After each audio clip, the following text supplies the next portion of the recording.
नमस्कार, मैं हूं साक्षी मंगाई। अगर आपको याद होगा तो साल 2015 का अंत प्रधानमंत्री नरेंद्र मोदी के एक बड़े ऐलान के साथ हुआ था। वर्ष 2015 के खत्म होने के साथ ही पीएम मोदी ने तृतीय और चतुर्थ श्रेणी की सरकारी नौकरियों में इंटरव्यू यानी कि साक्षात्कार की प्रक्रिया समाप्त करने की घोषणा की थी। देश के युवाओं को नए साल में तोहफा देते हुए तब पीएम मोदी ने कहा था कि मैं सभी राज्य सरकारों से अपील करता हूँ कि आप भी इस फैसले का पालन करें, इससे भ्रष्टाचार में कमी आएगी। अब आज 7 साल बाद उत्तराखंड की भाजपा सरकार को पीएम मोदी की इस अपील की याद तो आ गई, लेकिन इस सूद ने कुछ सवाल भी खड़े कर दिए हैं। पहला प्रश्न तो यही है कि स्मृति जागृत होने में इतना समय क्यों लग गया, और दूसरा सवाल कि चलिए याद आई तो आई, पर ठीक इसी समय यानी कि 2023 में क्यों आई। दोनों ही बातों पर रिपोर्ट में चर्चा करेंगे, लेकिन पहले जरा ये सुन लीजिए। भारत सरकार ने सरकारी नौकरी के लिए श्रेणी 3 और 4 के लिए इंटरव्यू समाप्त किए हैं। आप भी सभी राज्य सरकारें ये इंटरव्यू का परंपरा खत्म कीजिए। इसलिए हमारी सरकार यह निर्णय लेने जा रही है कि समूह ग की कोई भी परीक्षा, चाहे वो लोक सेवा आयोग से हो या बाहर की हो या लोक सेवा आयोग के द्वारा कराई जा रही हो, सभी परीक्षाओं में साक्षात्कार की व्यवस्था तत्काल प्रभाव से समाप्त कर दी जाएगी। जी हाँ, जैसा कि आपने सुना, एक तरीके से मुख्यमंत्री पुष्कर सिंह धामी ने उत्तराखंड में समूह ग की परीक्षाओं में तत्काल प्रभाव से साक्षात्कार की जिस व्यवस्था को समाप्त किया, वो वही सौगात थी जिसके साथ पीएम मोदी ने साल 2016 की शुरुआत की थी। उत्तराखंड की भाजपा सरकार के इस ऐलान के बाद जनता का ध्यान प्रधानमंत्री की 7 साल पुरानी अपील पर जाना स्वाभाविक था। ठीक इसी तरीके से ये सवाल उठना भी लाजमी था कि भाजपा सरकार ने प्रधानमंत्री की अपील को जमीन देने में इतनी देर क्यों लगा दी, खासकर कि तब जब इस बीच सत्ता पर कब्जा भी भाजपा का ही था।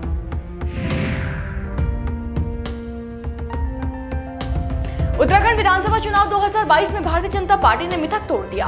सीधा कहें तो 2017-20 चुनावों में जीत हासिल करने वाली भाजपा जब 2022 में भी सरकार बनाने में कामयाब हुई तो प्रदेश के अंदर एक बार बीजेपी और एक बार कांग्रेस वाला एक प्रथा भी टूट गई। अब ये तथ्य सिर्फ उपलब्धि नहीं दर्शाता, प्रश्न भी उत्पन्न करता है कि चलिए 2016 में ना भी सही, लेकिन बीजेपी की सरकार बनने के बाद भी पीएम मोदी की अपील इतने सालों तक लटकी क्यों रही। डबल इंजन सरकार के समन्वय में कहीं पर समस्या आ गई, या फिर युवाओं का जो क्रोध 7वें आसमान पर चला गया है उसने अपील की याद दिलाई है।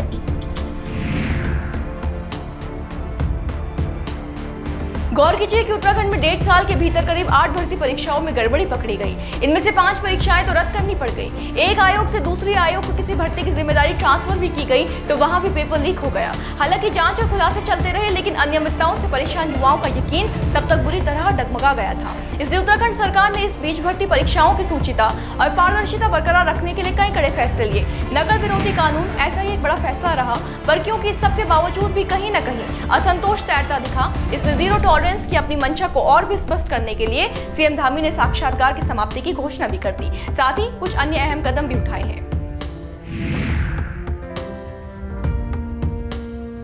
आपको जानकारी दे दें कि हल्द्वानी में आयोजित आभार रैली में सीएम धामी ने अकेली समूह ग की परीक्षाओं में साक्षात्कार की व्यवस्था समाप्त करने की घोषणा नहीं की है, बल्कि साथ ही सीएम ने यह भी कहा कि सरकार ये भी फैसला लेने जा रही है कि उच्च पदों में जहां साक्षात्कार जरूरी है, जैसे पीसीएस या अन्य उच्च पद, वहां भी साक्षात्कार का प्रतिशत कुल अंकों के 10% से ज्यादा नहीं रखा जाएगा और भर्ती में सुधार की प्रक्रिया जारी रहेगी। सीएम ने कहा कि हमारी सरकार ये फैसला भी लेने जा रही है कि साक्षात्कार में किसी भी अभ्यर्थी को 40% से कम और 70% से अधिक अंक दिए जाते हैं तो साक्षात्कार लेने वाली व्यक्ति या बोर्ड को इसका स्पष्ट कारण भी बताना होगा। अब किसी भी तरह की मनमानी नहीं चलेगी।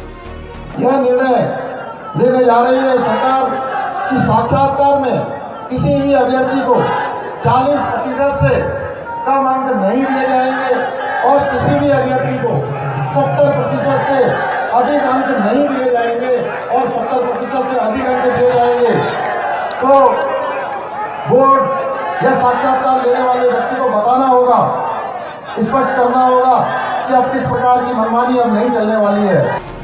देखिए, सरकार का दायित्व होता है कि जनता को अन्याय या अनिश्चितता के भाव से दूर रखा जाए, लिहाजा बड़े फैसले लेना जरूरी भी है और जायज भी। हालांकि यदि सियासी नजरिए से देखा जाए तो जानकार मानते हैं कि ऐसे समय पर जब कोई चुनावी समर करीब आ गया हो तो भी सत्ता पक्ष और विपक्ष की सक्रियता अधिक बढ़ती देखी जाती रही है। खैर, कारण जो भी है, लेकिन ये तय है कि सरकार राज्य के युवाओं का भरोसा जीतने की पूरी कोशिश में जुटी हुई है।